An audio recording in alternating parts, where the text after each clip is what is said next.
اعوذ باللہ من الشیطان الرجیم بسم اللہ الرحمن الرحیم اللہم صلی علی محمد وعلی آل محمد وبارک وسلم۔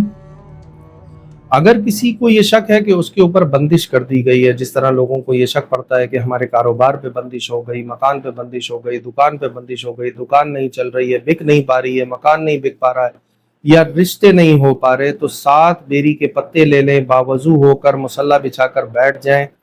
ان بیری کے پتوں پر پڑھنا ہے 7 مرتبہ درود ابراہیمی اول، 7 مرتبہ درود ابراہیمی آخر، اور بیچ میں 129 مرتبہ اللہ لا الہ الا هو الحی القیوم۔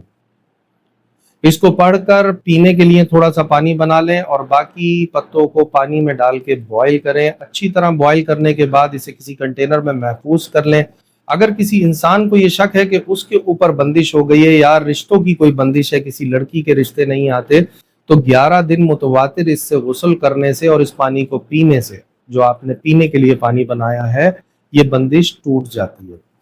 اسی طرح اگر کسی کو یہ شک ہے کہ دکان نہیں بک پا رہی، مکان نہیں بک پا رہا یا دکان چل نہیں رہی ہے، تو اسی پانی کو جو بوائل کیا گیا ہے، اس پانی کے چھینٹے دیواروں پر مارنے سے اللہ رب العزت 21 دن کے اندر کسی بھی قسم کی بندش، رکاوٹ، پریشانی اس کو دور فرما دیں گے۔ اللہ تعالی ہم سب کو عمل کی توفیق۔